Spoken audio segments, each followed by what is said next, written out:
Hey guys, it's me, the Afro Hamurai, and we're looking at two drum machines. Rocco is guarding them, so if they fall over for whatever reason, they're gonna be responsible. It's not me. So this is a video I've been thinking of doing for quite a long time. I thought it would take me a week.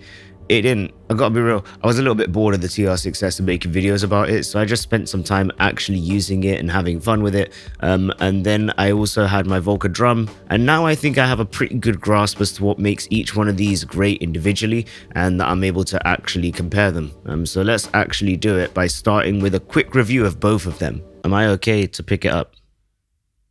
Okay, good. The TR-6S. So what's good about the TR-6S and what I quite like about it is that it's really quite easy to use. It's quick to get used to. It has full-sized I/O at the back. So when I use this in my dining table sessions where I do music on my dining table, this is usually part of it because it's a really nice and easy way to set tempo for everything.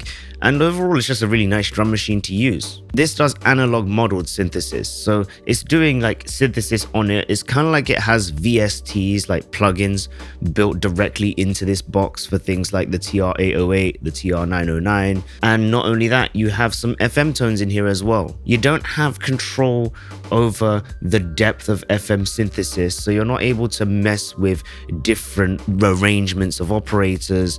You're not able to mess with how those operators interact with each other outside of using one big macro morph control, but you still have a slight level of control over your synthesis, and you're still able to get some pretty good sounds out of it, definitely. I've seen these around on the net here in the UK for around about £305 up to 350. For that, I still think it's pretty decent, taking into account that this basically does exactly what the individual boutique series do that Roland make, except that you can have more of them with you, and the only limitation you have compared to those is that you have 6 tracks instead of what's either like 8 or 11 tracks. It's pretty good. Runs off of batteries, so you know you can use it portably, and it's not too heavy. The only two downsides of the TR-6S is that you can only get its multi-track audio through USB as opposed to having like separate jacks at the back for it, and that it's not really that good at sampling. Like you can import user samples, but the workflow is quite a bit clunky. I did a video explaining how you do it if you still want to see how you do it on the TR-6S. I don't find it that much of a problem because I only use it for 1 or 2 kits that I have sampled on here from my computer samples, but I can see where if you have like a lot of samples that you wanted to use, you'd end up having trouble with this. If you have lots of samples, maybe get something like an SH404 or something like the MC101 or something if you wanted something this sort of size. But overall, really good drum machine if you're looking at something that focuses on drum synthesis. Rocco, you're not warm, right? You're okay with the hat? Yeah? Okay, fine. The Volca Drum. This comes in normally around about 150-ish pounds, which is less than half the price of the TR-6S, but you're definitely getting at least more than half of what the TR-6S does. But let's kind of go through a hardware overview. Its I/O is a lot more limited. You only have MIDI in, not MIDI out. And then you have a headphone jack that doubles up as your line out. With this, you only have one line out. So if you wanted to record this, you need to plug this into a recorder and then still monitor it from there. A little bit annoying, but you know, it's not hugely the end of the world, at least not in my opinion. This does, however, have sync in and out, which is really useful, especially if you have something like the Volca Modular, which I also own, because that only has sync. It doesn't have MIDI. So this is a great way to take MIDI in from your computer, turn that into sync, and then sync this up with a Volca Modular, or with other Volcas if you wanted to, and then just use one MIDI cable. This uses a little barrel thing, you know. It uses one of those for power, which is a little bit annoying. I don't use power on this. I use the batteries because you can put 6 AA batteries in and it's absolutely fine.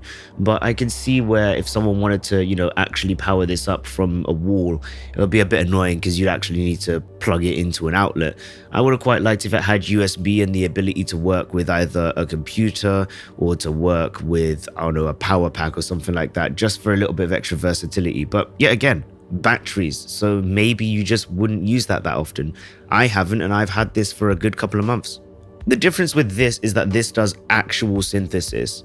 I'm not saying that the TR-6S doesn't, but you're not really able to control everything about it. Whereas with the Volca Drum, you're able to actually go in and mess with what waves you're using as generators, what you're using for an envelope, what you're using for modulation, the amount of modulation that you're using. You're able to apply drive and pan and so on to all of the different parts that you have, of which there's 6.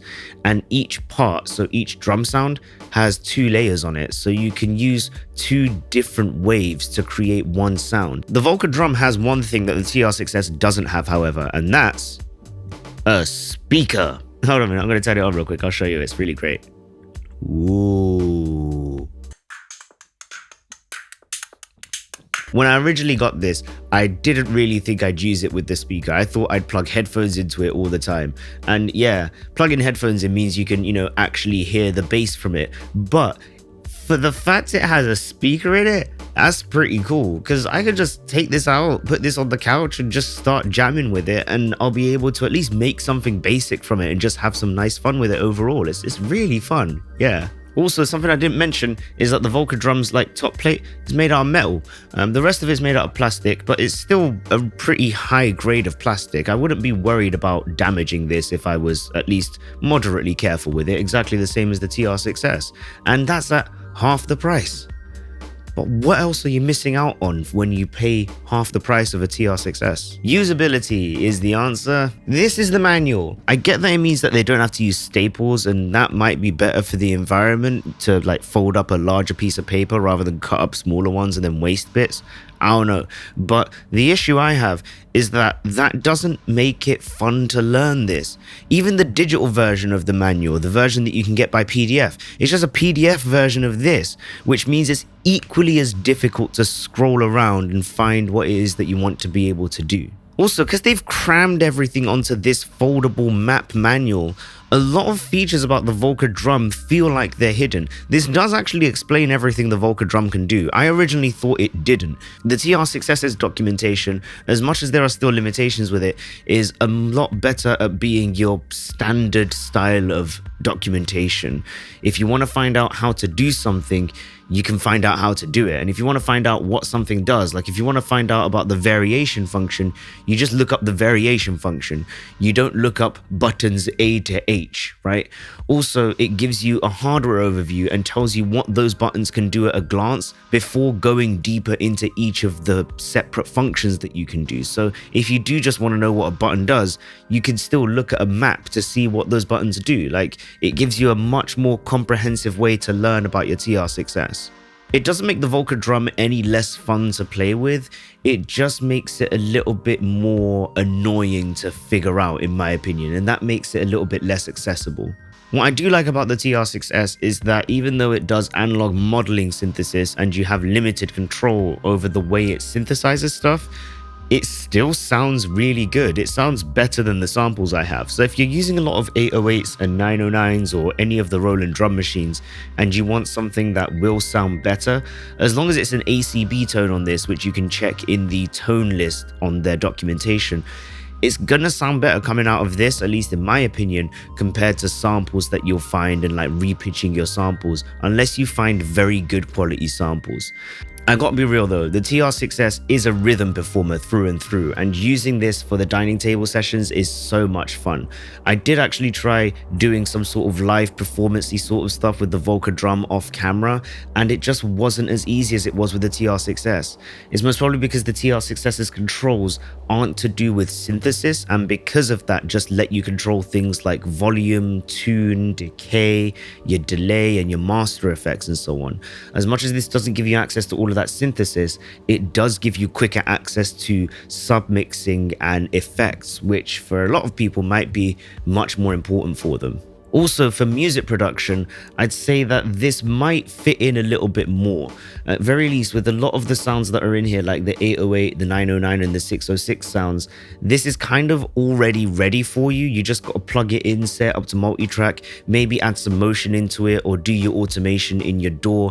In fact, my setup with Ableton and this works so well that I have a Max for Live device that lets me control a lot of the parameters on this straight from Ableton and automate them and modulate them and basically run this as a MIDI sound module. It's really versatile. But it's not like you can't run the Volca Drum like that. The Volca Drum still has MIDI in, it's still able to listen to MIDI notes, and I think you can still get MIDI CC to work with this. So you're able to do some level of control, and you can still use this in music production. The gotcha is that you only really have 2 channels. You could be really smart and put the kick on left and put everything else hard pan to the right, and just use that as inputs 1 and 2 on mono channels and just not use effects. That's not a bad idea. I might have to give that a try. And to be honest, its sounds are really unique. If you manage to make some great sounds out of this, then you're going to end up with something that isn't really going to sound like an 808 or a 909 or a 606. I think if you want a drum machine that can sound a bit more creative, that's where maybe the Volca Drum is a bit more of a better choice. That, or maybe something like the Model Cycles. Most importantly, however, it doesn't matter whether you have one of these, both of these, or none of these. Just enjoy making music however you make it. That's the most important thing. Yeah. Cool.